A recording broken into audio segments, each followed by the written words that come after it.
Partner ये मैं रास्ता हमने के लागत भुला गल बन जा जान लो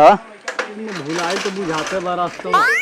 का कइल जा हो। चलो आगवा देख के लौके तो पूछ लही जा। अच्छा ये मर्द हो देख तलो ओई जगह में हरारी बिया बुझा। चलो तो पूछ लही जा। अब काई ने रास्ता बताई कि ना शरीफ लागत ये में चैन में उतर गेले यार। चलो उतर तो चलो ए मैं उतर के चल मरत नहीं हमनी के सहितिए खराब है आज ये मर्द तू नहीं वही चैन चढ़ जाई। ए हमनी जाएगा पड़ाव ना कहाँ से आता नहीं कहाँ बागहा से आवतन जे बागहा से कहाँ जाए ना जाएगा पड़ाव ना आगवा से जाके है तरफ मोड़ जाए बाएं आगवा से हाँ आगवा से जाकर मोड़ जाए दहिने जाए के बा बामे बावा जाएगा बामे सीधे पड़ावा चल जाई। ये में सीधा रास्ता बाकी ना चैन चढ़ाओ चैन चैनो चढ़ावला ये में चढ़ाव जल्दी से आज लागत हमनी कबीर हो जाई। चलो अबेर होई तो का करियो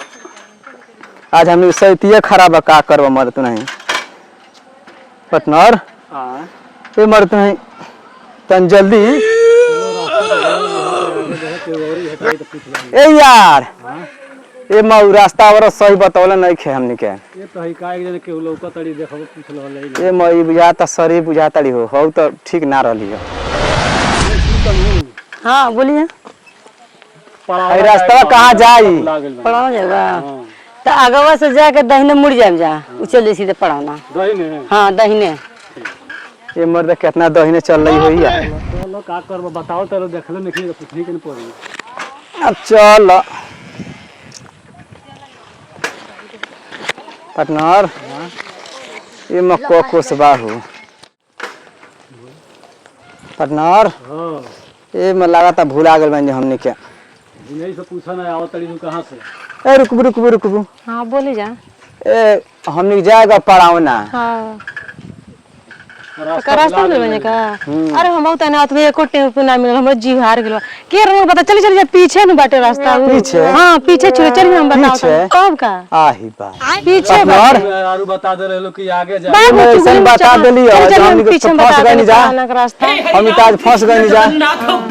अब बताओ हम तो भूखियो लाग गेल बा चलो चल पसीना छूट गइल नहीं भैया झूठ का चल पीछे बाटे हम उधर पैदल सही बताओ तब ना हां सही बता अरे दू जन हमनी के ना चल हम सही बताओ तौले वालों के रास्ता सही है गड़बड़ हो गेल रहते नहीं नहीं चल जा हमरो नहीं सवारी मिलल पैदल है आओ तने चल घुमाओ के हां घुमाई चली आई जा चल संग चल बता दे मुझे से पार्टनर न बैठा ले का साइकिल पर साइकिल पर का बैठे पैदल जाए पर उनके संग पैदल है आई हो दादा का करब हम चैनो उतर जाता न मर जाना गो हम लइके बटिया सन बता दिए से खुद इतना दूर हम जाए भेजा धइए गांव जाए के बता दिए से लइकवा हां बता दिए हे गांव हमरे जाए के बा और से बड़ा लगा क्रिकेट खेलन बकरी चरन जब बता देम जा पार्टनर हो हां पार्टनर तनी गाना सुनाओ न मरत नहीं तनी रास्ता कटो ए मैं गाना का सुनबो जीव हारल बा बाबू ए मैं बोला जा हो का हो ए मैं रास्ता तनी बता दे जाने के हमनी को ये नहीं जानी के ए मर्द बतावा जा मरत नहीं ए हमनी के लागे ना कहां घर रे तो नहीं के हमनी के गांव इलाका में बड़ जैसे बोलो ना पूछे के रास्ता तुम तो के आओ ना तो छोड़ दे आओ ए बड़ा बदतमीज बनस लइकवा हो ए बाबू ए रे बता दे तनी के ये सिखल का तनी के बाप महतारी रे उतर ए उतर के तब ना बता तनी से रास्ता पूछा तनी जा तनी तो बुआ तर से दादा हो से इलाका हो जैसे बोलो तनी बुआ तर से दादा हो से एरिया के रास्ता पूछे बा तो लगे आके पूछो ना तो जा ए रंगदार हम से एरिया के में उतर के पूछे के पड़ जानलो भाई अभी मजा आएगा ना भिड़ो ए साइकिल पर जाके तब पूछो से के खरिया दी ओने साइड में हमने देह में छुआई ए में बड़ी गजन भइल हो यार हमनी कहां के फंस गनी जा हो खाले रे बाबा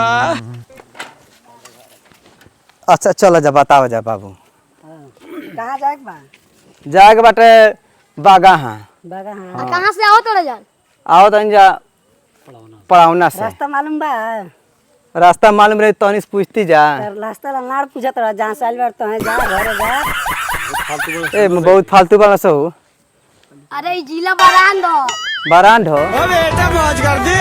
बाबू ए पार्टनर ए मर्द तो नहीं नाम ए सुनिए मैं सुन चुप कर तब निकाल दे मैं अपन कटा हो अरे रे बाप रे। बनाए बती जल्दी जा जा ये मर्द तो नहीं और चलो के चलो मत चलो जाए हाँ, ये मदद नहीं काटा निकालता ना सहू ए मत जल्दी भागो जल्दी है ना घुमाओ मत घुमाओ पार्टनर है ना से चल रहा हूं